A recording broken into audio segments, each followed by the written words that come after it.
அன்புள்ளங்களே, மாதா தொலைக்காட்சி நேயர்களே, நற்செய்தி மலர்கள் என்கின்ற இந்த நிகழ்ச்சிக்கு உங்கள் அனைவரையும் அன்போடு வரவேற்கிறோம். உங்கள் அனைவருக்கும் எங்களுடைய வணக்கங்களும் வாழ்த்துக்களும். ஆண்டவர் இயேசு கிறிஸ்து கொடுத்த கடைசி கட்டளை, அன்பு கட்டளை, உலகமெங்கும் சென்று நற்செய்தி அறிவியுங்கள் என்று சொல்லி, அந்த கட்டளையை உணர்ந்து ஏற்றுக்கொண்டு தன்னுடைய தலையான கடமை என்று சொல்லி எத்தனையோ அருள் தந்தையர்கள், அருள் சகோதரர்கள், அருள் சகோதரிகள், பொதுநிலையினர் தங்களுடைய நாட்டை விட்டு, வீட்டை விட்டு, சொந்தங்களை விட்டு நற்செய்தியை பரப்ப வேண்டும் என்று சொல்லி பல இடங்களுக்கு சென்று நற்செய்தி அறிவித்துக் கொண்டிருக்கிறார்கள். அப்படி அறிவித்துக் கொண்டிருக்கின்றவர்களோடு கலந்துரையாடல் வழியாக அவர்களுடைய எப்படிலாம் நற்செய்தி அறிவித்துக் கொண்டிருக்கிறார்கள் என்று சொல்லி நாம் கேட்டு தெரிந்து கொண்டிருக்கிறோம். இப்ப நான் இருக்கிற இடம் அஸ்ஸாம் மாநிலத்தில் இருக்கிற பொங்கைகாவ் அப்படிங்கிற மறை மாவட்டத்துல பராமா அப்படிங்கிற பங்குல நான் இருந்து கொண்டிருக்கிறேன். பங்கு தந்தை ஒரு நல்ல ஒரு பங்கு தந்தை இருக்கிறார். உங்கள் அனைவருடைய சார்பாக அவரை இந்த நிகழ்ச்சிக்கு அன்போடு வரவேற்கிறேன். Welcome father. வாழ்த்துக்கள். ரொம்ப சந்தோஷம் உங்களோட இருந்தது. அஸ்ஸாம் மாநிலத்தில் நாங்கள் நிறைய அருள் தந்தையர்கள், அருள் சகோதரிகளற்ற பேட்டி எடுத்தோம். அவங்க எப்படி பணி செய்கிறாங்கன்னு சொல்லி ஒரு சில இடங்கள்ல போய் நேரடியாகவே ஷூட் பண்ணோம். ரொம்ப நல்லா இருக்கு. நிறைய காரியங்கள் கற்றுக்கொண்டோம். நிறைய பேர் நீங்களாம் செய்கிற பணிகளை நினச்சி பார்க்கும்போது ரொம்ப சந்தோஷமா இருக்கு.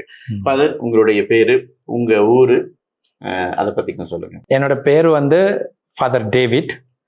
நான் தூத்துக்குடி மறை மாவட்டத்தில் உள்ள தரவைக்குளம் என்ற ஊர்ல உள்ள ஒரு சாமியார்னு சொல்லலாம். 1999 12ஆம் கிளாஸ் முடிச்சுட்டு ஒரு குறுமானவரா இந்த மறை மாவட்டத்தில் ஜாயின் பண்ணேன். இந்த மறை மாவட்டம் முதல்ல கவுஹாட்டி என்கிற மறை மாவட்டத்து கூட இருந்துச்சு. 2000 வருஷத்துல இந்த மறை மாவட்டம் தனியா பிரிஞ்சது, பொங்கைகாவ் மறை மாவட்டம் அப்படிங்கிறதுனால. நாங்க எல்லாம் இந்த மறை மாவட்டத்துக்கு ஜாயின் பண்ணதுனால, பொங்கைகாவ் அப்படிங்கிற மறை மாவட்டத்துக்கு ஜாயின் பண்ண அப்படின்றதுனால எங்களை இங்க பிரிச்சுட்டாங்க. அதனால நான் 1999 இருந்து 2008 வரைக்கும் ஒரு குருமானவரா தியாலஜி அப்புறம் பிலாசபி எல்லா ஃபார்மேஷனையும் முடிச்சுட்டு 2008 என்னோட குருப்பட்டம் வாங்கினேன். அதுக்கப்புறம் பார்க்க போனோம்னா அதிகமாக நாங்கள் ஊருக்கு போய் அதிகமாக இருக்கிறது இல்லை. ஏன்னா எங்களோட ரூல்ஸ் படி பார்க்க போனால் வருஷத்துல ஒரு நேரம் வீட்டுக்கு போகலாம்.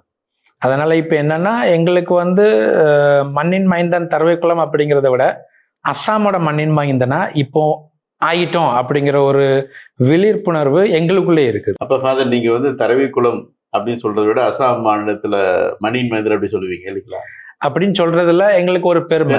ஏன்னா நாங்க அங்க பிறந்திருந்தாலும் அங்கே வளர்ந்திருந்தாலும் ஆண்டவருடைய ஒரு அழைப்புங்கிறது அஸ்ஸாம்ல இருந்ததுனால இங்கேயே குருமானவரா பயின்று அப்புறம் இங்க உள்ள மொழிகள், இங்க உள்ள கல்ச்சர், ட்ரெடிஷன் எல்லாம் எங்களுக்குரியதா மாறின உடனே எங்களுக்குள்ள ஒரு ஃபீலிங் என்னன்னா, ஆண்டவருடைய அழைப்பு இங்க இருக்குது, அதனால நம்ம இந்த மண்ணினுடைய மைந்தர்கள் அப்படின்னு சொல்றதுக்கு ஒரு என்ன சொல்லுவாங்கன்னா ஒரு சந்தோஷம், மகிழ்ச்சி அப்படின்னு நாங்க நினைக்கிறோம். ஆக்சுவலி பர்சனலி நான் எனக்கு என்ன ஒரு இதுன்னா, நான் இந்த மறை மாவட்டத்திலே இந்த மறை மாவட்டத்திலே படிச்சு வந்ததுனால the second batch of the Bongaigaon diocese அப்படிங்கும்போது எங்களுக்குள்ளே ஒரு பெருமை வருது. என்னன்னா, இவன் தான் 2வது பேட்ச் இந்த டயசிஸ்காச்சட்டி படிச்சு சாமியார் ஆயிருக்கான். அப்படிங்கும்போது வி பிகாம் என்ன சொல்லுவாங்கன்னா மண்ணீர் மைந்தர்கள் ஆஃப் த டயசிஸ் அப்படிங்கிற ஒரு பேர் எங்களுக்கே இருக்குது. ஆக்சுவலி கண்டிப்பா சொல்லுவாங்க, வரலாறு சொல்லும் 2வது பேட்ச் அப்படின்னா மறை மாவட்டத்துல வளர்க்கறக்கு செகண்ட் பேட்ச் அப்படி சொல்லும்போது உங்களோட பேர் சொல்லுவாங்க. கண்டிப்பா. உங்களுடைய குடும்பம் யார் இருந்தாங்க, குடும்பத்தை பத்தி சொல்லுங்க. குடும்பத்துலன்னு சொல்லும்போது அதுலயும் எனக்கு ஒரு என்ன சொல்லுவாங்கன்னா, நான் தான் குடும்பத்துல ஒரே பையன், தங்கச்சி 2 பேர் இருக்காங்க. இருந்தாலும் ஆம்பளை பிள்ளை அப்படிங்கிறதுல நான் தான் தனி ஆம்பளை பிள்ளை. அப்பா அம்மா ஆம்பளை பையன், நான் முதல் பையன். எனக்கு அப்புறம் என் தங்கச்சிமார் 2 பேர் இருக்கிறாங்க. மொத்தம் நாங்க 3 பேரு. 3 பேர்ல 2 பேரு தங்கச்சிமார் எல்லாம் கட்டி கொடுத்துட்டாங்க. அவங்க லைஃப்ல செட்டில் ஆயிட்டாங்க. அந்த ஒரு எக்ஸ்பெக்டேஷன் இருந்துச்சு. ஆனா கல்யாணம் முடிச்சதுக்கு அப்புறம், அப்பா இருக்கும் போதே கல்யாணம் முடிச்சதுக்கு அப்புறம் அது ஒரு என்ன சொல்லுவாங்கன்னா விட்டு போயிட்டுன்னு சொல்ல முடியாது. இருந்தாலும் அந்த எக்ஸ்பெக்டேஷன் இல்லை இப்ப அவங்ககிட்ட. சரி, அண்ணன் சாமியாராய் போயிட்டான், அண்ணன் ஆண்டவருக்கு வேலை செய்ய போயிட்டான், நம்ம குடும்பத்தை பார்த்துக்கிடும் அப்படிங்கிற ஒரு என்ன சொல்லுவாங்கன்னா ஒரு நான் எக்ஸ்பெக்டேஷன் அந்த ஃபீலிங்ல போயிடுச்சு. அப்பா வந்து 2018 இறந்துட்டாங்க. அதுக்கப்புறம் அம்மா வீட்டுல இருக்கிறாங்க. அம்மாவை பாத்துக்கிறது வந்து சின்ன தங்கச்சி. நான் வந்து வருஷத்துல இப்போ ஒரு நேரம் இல்லாட்டி 2 நேரம் வீட்டுக்கு போவேன். காரணம் என்னன்னா அப்பாவோட பிப்ரவரி மாசம் 22 இறந்த நாளுக்கு கண்டிப்பா ஊருக்கு போகணும், கல்லறையில போய் அப்பா சந்திக்கணும் அப்படிங்கிற ஒரு மாசத்தினால வருஷத்துல 2 நேரம் இப்போ ஊருக்கு போவேன். முன்னாடி ஒரு நேரம் போய்கிட்டு இருந்தேன். இப்போ அந்த பிப்ரவரி 22 என்னோட லைஃப்ல ஒரு ஃபிக்ஸ்டு டேயா மாத்திக்கிட்டு கண்டிப்பா அப்பாவை போய் பார்க்கணும் அப்படின்ட்டு குடும்பத்து கூடயும் கொஞ்சம் ரிலேஷன்ஷிப்ல இருக்கிறோம். இல்லாட்டியும் எங்களுக்குன்னு தனியா ஒரு பெரிய குடும்பம்னு பார்த்தா பொங்கைகாம் மறை மாவட்டம், அதனுடைய மக்கள். அது வந்து ஆண்டவர் தந்த குடும்பம் அப்படின்ட்டு நான் என்னோட குடும்பமா நான் ஏத்துக்கிறேன் இந்த குடும்பத்தை. ரொம்ப சந்தோஷம் சார். உண்மையாலுமே உங்களுடைய பற்று இந்த டைசஸ் மேல, இந்த மக்கள் மேல இருக்கிற அந்த பற்று வந்து உண்மையாலுமே பாராட்டக்கூடியது, பெருமைக்குரியது. உண்மையாலுமே வாழ்த்துக்கிறேன். அதை இப்போ உங்களுக்கு எப்படி தேவ அழைத்தல் கிடைச்சிச்சு ஃபர்ஸ்ட்? சரி, நான் வந்து 6ஆம் கிளாஸ்ல இருந்து 10ஆம் கிளாஸ் வரைக்கும் அந்த என்ன சொல்லுவாங்க ஊர்ல அந்த பீடத்துல வேலை செய்யற என்ன சொல்லுவாங்க ஆல்டர் பாய்ஸா இருந்து அந்த சமயத்துல வந்து என்னோட பங்கு ஃபாதர்ன்னு சொல்லும்போது ஃபாதர் நார்பட் அவங்க இறந்துட்டாங்க இப்போ, சாரி. அவங்க தான் பங்கு சமையர் இருந்தாங்க. என்ன சொல்லுவாங்கன்னா சின்ன பிள்ளைங்களை எல்லாம் அரவணைச்சி கொண்டு போய் பீடத்துல நிப்பாட்டி அந்த ஒரு ஸ்பிரிச்சுவல் உணர்வை கொடுத்தவர் அவர் தான் ஃபாதர் நார்பட். அவர் வந்து எங்க ஊர்ல வந்து ஒரு 5 வருஷம் இருந்தார். 6ஆம் கிளாஸ்ல இருந்து 11ஆம் கிளாஸ் வரைக்கும் அவர் கையில ஒரு என்ன சொல்லுவாங்கன்னா ஒரு ஒரு ஒரு பையன் மாதிரி வளர்ந்த பையன். அவர் தான் எனக்கு அந்த தேவாலயத்துல கொடுத்தவர். அப்பக்கப்ப கேட்கறது, நீ சமையர வரையாடா, சமையர போடையடா, மீன்ஸ் எங்க போறியாடா, செமினரிக்கு போடையாடா அப்படின்னு அந்த இதுல கேட்கும் போதெல்லாம் என்ன சொல்லுவாங்க, பின்னாடி பாத்துக்கலாம் சாமி, அப்பா விட மாட்டாங்க, அம்மா விட மாட்டாங்க, ஏன்னா ஒரே பையன் வீட்டுல பையன், அந்த ஒரு ஃபீலிங்ல இருந்துகிட்டே இருந்துச்சு. அப்புறம் 12ஆம் கிளாஸ் படிச்சுட்டு என்ன சொல்லுவாங்க ஊர்ல அப்படி இருக்கும்போது புது ஃபாதர் ஒருத்தர், ஃபாதர் வினோபா அப்படின்ட்டு அவரை ரீப்ளேஸ் பண்ணி வந்தாப்ல.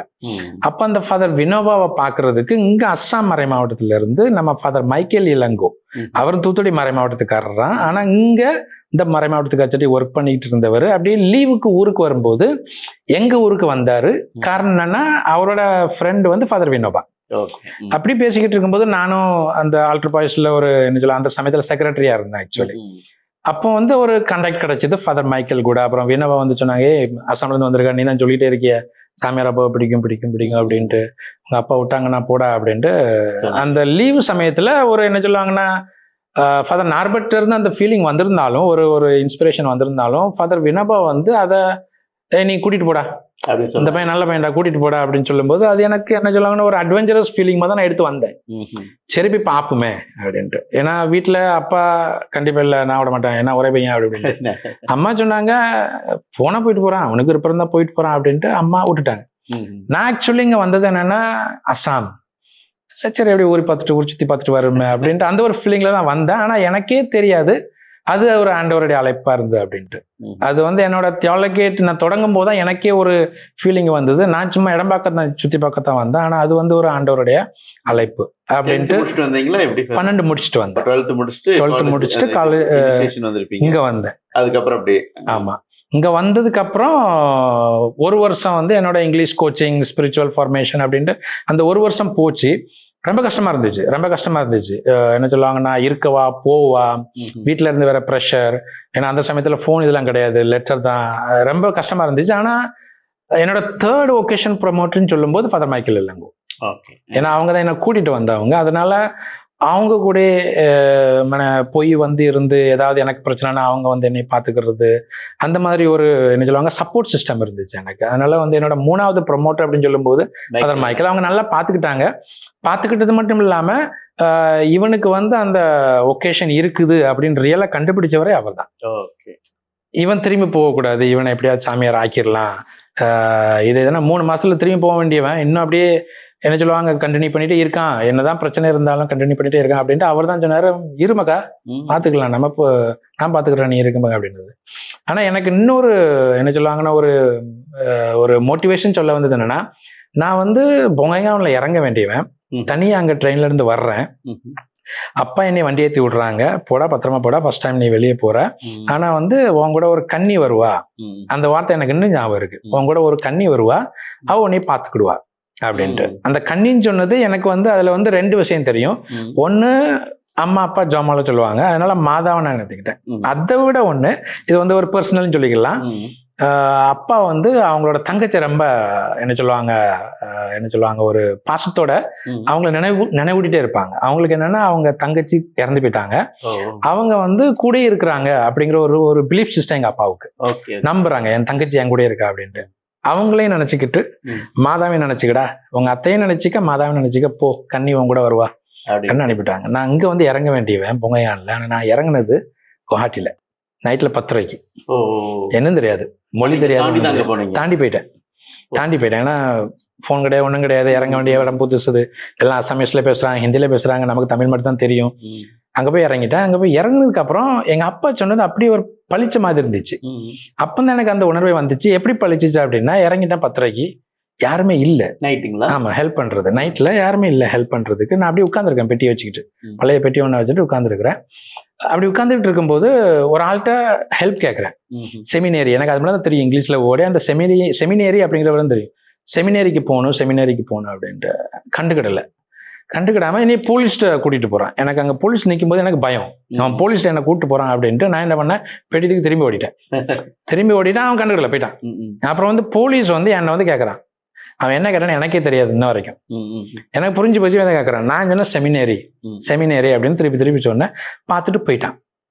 அவனும் கண்டுக்கிடல, சரி சின்ன பையன் அப்படி விட்டுட்டு போயிட்டான். அப்புறம் ஒரு சிஸ்டர் யாரையோ கூப்பிட ரயில்வே ஸ்டேஷனுக்கு வெயிட் பண்ணிக்கிட்டு இருக்குது. அதை பார்த்த உடனே, அந்த சேலையை பார்த்த உடனே நான் போய், சிஸ்டர் எனக்கு செமினேரிக்கு போகணும், கூட்டிட்டு போங்க அப்படின்னு.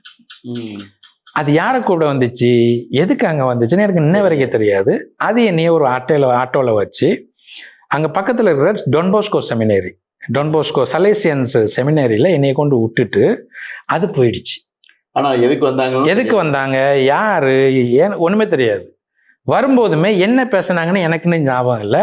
ஆனால் விட்டுட்டு ஒரு ஃபாதர் வந்தார், எனக்கு சாப்பாடு கொடுத்தா, நைட்டில் தூங்கினேன். காலையில் எந்திரிச்சு பார்த்தா பொங்கையான்ல இருந்து கால் வந்து குவாஹாட்டி டைசஸ்ல ஒரு சாமியார் வந்து என்ன கூப்பிட வந்து நிக்கார்.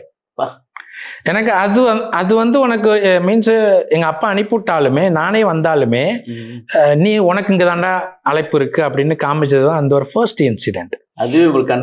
அது எனக்கு ஒரு கன்ஃபார்ம்னா என்ன சொல்லுவாங்கன்னா, நம்ம லைஃப் இதாண்டா அப்படின்னு முடிவு பண்ணேன். எனக்கு ஒரு ஒகேஷன் இருக்குது, நம்ம அங்க பிறந்திருந்தாலும் அழைப்பு இங்க இருக்கு அப்படின்ட்டு அந்த ஒரு பர்டிகுலர் என்ன சொல்லுவாங்களா, காட் எக்ஸ்பீரியன்ஸ் சொல்லலாம், மதர் மேரி எக்ஸ்பீரியன்ஸ் சொல்லலாம், எங்க அப்பாவோட மொழியில சொல்லலாம் கன்னியோட ஒரு எக்ஸ்பீரியன்ஸ் சொல்லலாம். எனக்கு ஒரு அந்த பர்டிகுலர் இன்சிடென்ட் வந்து எனக்கு உண்மையிலே அந்த ஒகேஷன் ப்ரொமோஷன் இருக்குது அப்படிங்கிற ஒரு இதை கன்ஃபார்ம் ஆக்கிச்சு. அதான் என்ன கஷ்டங்கள் வந்தாலும் எனக்கு இங்க ஒரு சப்போர்ட் சிஸ்டம் ஃபாதர் மைக்கேல் இருக்காரு, போயிடலாம். அப்பா திருப்பி ஏதாவது லெட்டர்ல எழுதும்போது ஏடா ஒரே பையன்டா வாடா அப்படின்ட்டு போகும்போதுமே தாவிதும் ஒரே ஆளு தான், நானும் ஒரே ஆளு தான் அப்படிங்கிற ஒரு சரி ஒரே பையனா என்ன ஆண்டவர் கூட அப்படின்ட்டு எனக்குள்ளே ஒரு என்ன சொல்லுவாங்கன்னா, நான் என்னையே நான் ஸ்ட்ரென்தன் பண்ணிக்கிட்டேன் ஆக்சுவலி. அதனால அந்த ஒரு வருஷம் ஃபர்ஸ்ட் ஒரு வருஷம் எனக்கு ரொம்ப கஷ்டமாகவும் இருந்துச்சு. திரும்பி போகிறதுக்கு மனசு இல்லாமல் இருந்தால் திரும்பி போகிறதுக்கு மனசுக்கு வரும்போதுமே ஃபாதர் மைக்கேல் சப்போர்ட் சிஸ்டம், அப்புறம் வந்து அந்த கன்ஃபர்மேஷன் ஒவ்வொன்றா இது பண்ணுறது. அப்புறம் 2வது கன்ஃபர்மேஷன் என்ன சொன்னாங்கன்னா, என்ன சொல்லுவேன் அப்படின்னா, ஒரு பிரச்சனை வந்துச்சு, ஒரு ஃபோன் கால் எங்கேருந்தோ வந்துச்சு. சரியா, ஒரு ஃபோன் கால் எங்கேருந்தோ வந்துச்சு. என்னோட ஃப்ரெண்ட் வந்து அட்டன் பண்ண சொன்னான். நான் அட்டன் பண்ணிட்டு கண்டுபிடிச்சிட்டாங்க நான் தான் அட்டன் பண்ணேன். இல்ல, டயல் பண்ணது என்னோட ஃப்ரெண்டு, ஆனா பேசுனது நான். அவன் என் மேல பழி போட்டுட்டாலுமே ரெக்டர் வந்து பேசும்போது அவருக்கு புரிஞ்சு போச்சு இந்த பையன் பண்ணல அப்படின்ட்டு. அப்ப வந்து எனக்கு என்னன்னா, இவங்க நம்புறாங்க என்னோட இன்னசென்ஸை மட்டும் இல்ல, என்னோட ஜெனியூன்னஸ் இவங்க நம்புறாங்க அப்படின்னு சொல்லும் போது இவங்களுக்கு எப்படி தெரிய வருது நான் பண்ணல அப்படின்ட்டு. அப்படிங்கிற ஒரு என்ன சொல்லுவாங்கன்னா, ஒரு தாட் பட்டன் வரும்போது ரெக்டரே சொல்றாரு, நீ பண்ணியிருக்க மாட்டடா, நீ பேசுறத பார்த்தா நீ பண்ணியிருக்க மாட்டா அப்படிங்க. அப்போ என்னன்னா, இது வந்து அவருக்கு தெரியாது, எனக்கு ப்ரூஃபும் கிடையாது, ஆனா அவர் நம்புறாரு என் மேல. அந்த நம்பிக்கைன்ட்டு ஒண்ணு வரும்போது எனக்கும் அந்த பிலீஃப் வருது. என்ன தெரியாதவங்களே நம்புறாங்க, ஒரு 3 மாசம் பார்த்தவங்களே என்ன நம்புறாங்க. அப்ப ஆண்டவர் நம்பி என்னைய கூட்டிருப்பாரு. எனக்கு அந்த ரெண்டாவது கன்ஃபர்மேஷன். அப்புறம் வெளியே வரும்போது என் ஃப்ரெண்டு கேட்கான், இல்லை நீ எப்படி தப்பிச்ச அப்படின்ட்டு, நீ எப்படி தப்பிச்சரா அப்படின்ட்டு, என்னைய போட்டு விட்டியோ அப்படின்ட்டு. எனக்கு ஒண்ணுமே தெரியாதுப்பா, நான் பண்ணலன்னு தான் சொன்னேன். அவரே என்ன நம்பி அனுப்பி விட்டாரு, அவ்வளவுதான். அது 2வது இன்சிடென்ட்.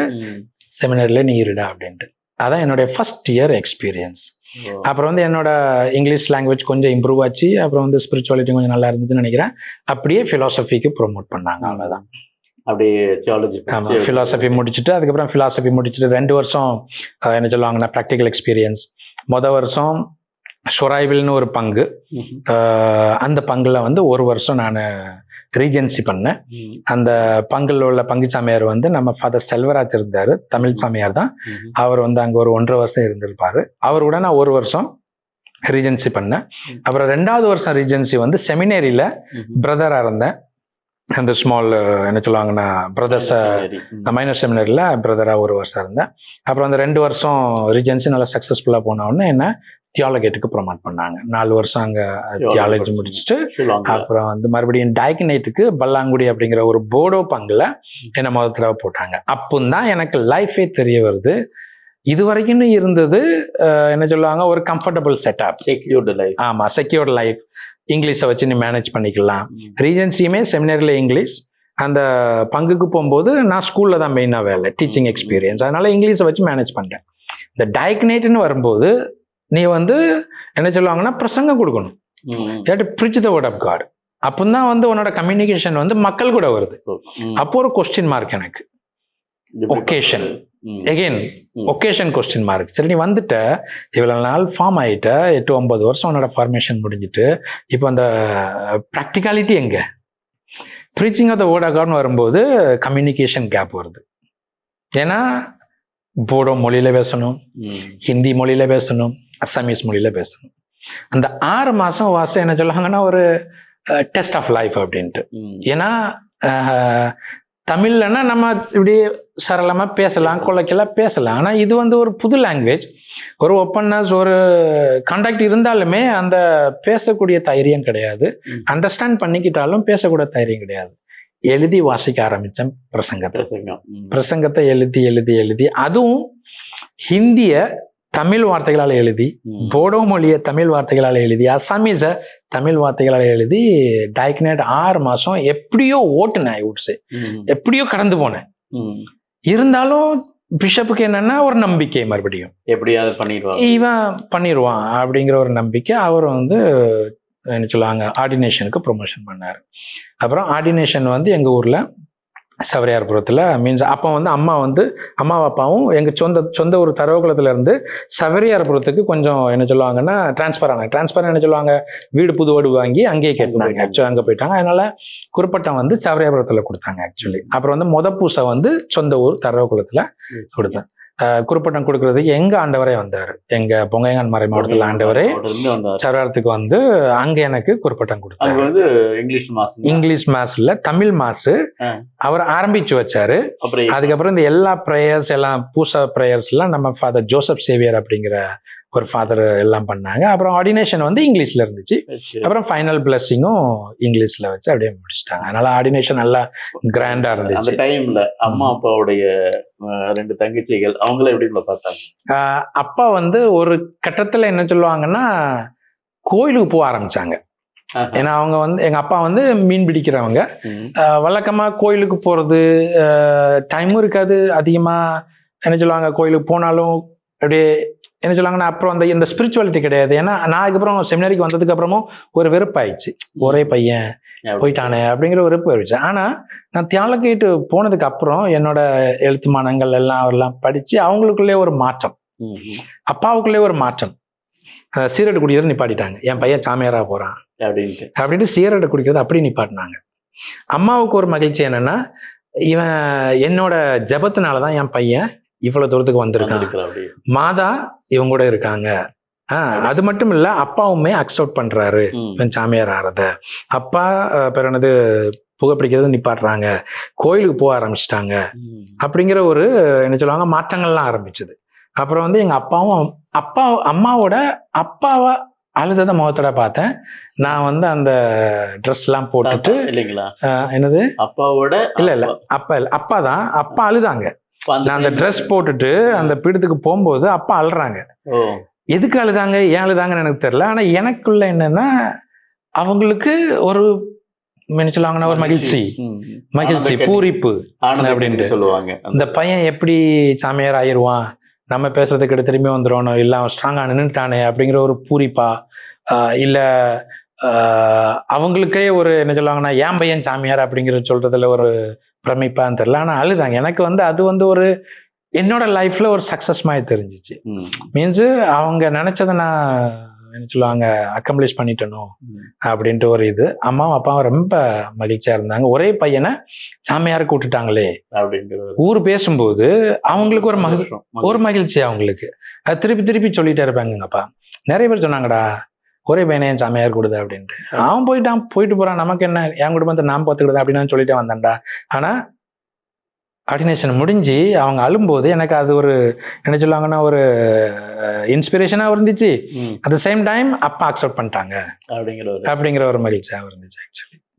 அதான் உண்மையாக உங்களுடைய ஒகேஷன் கேட்கும்போது ஒரு நல்ல ஒரு காரியம். நீங்கள் நல்லது செய்கிறீங்க, கடவுளுக்காக ஒப்பு கொடுக்குறீங்க. ஆனால் கடவுள் உங்கள் குடும்பத்தை பார்த்துக்கிட்டாரு. அப்பா வந்து பாருங்க புகை பிடிக்கிறது முட்டுட்டாரு, வெளில போக ஆரம்பிச்சிட்டாரு.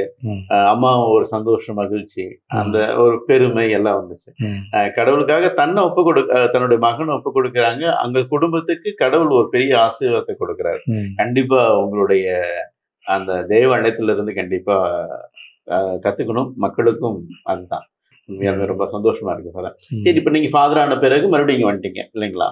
ஆமாம், மீன்ஸ் ஆர்டினேஷன் முடிச்சுட்டு அதுக்கப்புறம் ஃபர்ஸ்ட் மாதம் எங்கள் சொந்த ஊரில் தரையகுளத்தில் பண்ணிவிட்டு ஒரு மாதம் அப்படியே உறவினர்களோடு அப்படியே இருந்துட்டு ஒரு மாதம் கழித்து நான் திரும்பி வரும்போது என்னோடய ஃபர்ஸ்ட் அப்பாயின்மெண்ட் வந்து பிஜினி அப்படிங்கிற ஒரு சின்ன பங்கு தான், ஒரு 3 சப்ஸ்டேஷன்ஸ். அந்த பங்குல வந்து நான் வந்து அசிஸ்டன்ட் பாரிஷ் பிரிஸ்டர் உதவி பங்குச்சாமியாரா எனக்கு வந்து அப்பாயின்மெண்ட் கிடைக்குது. அதில் பங்குச்சாமியார் வந்து ஃபாதர் குழந்தை சுவாமி அப்படிங்கிறவர், தஞ்சாவூருக்காரரு.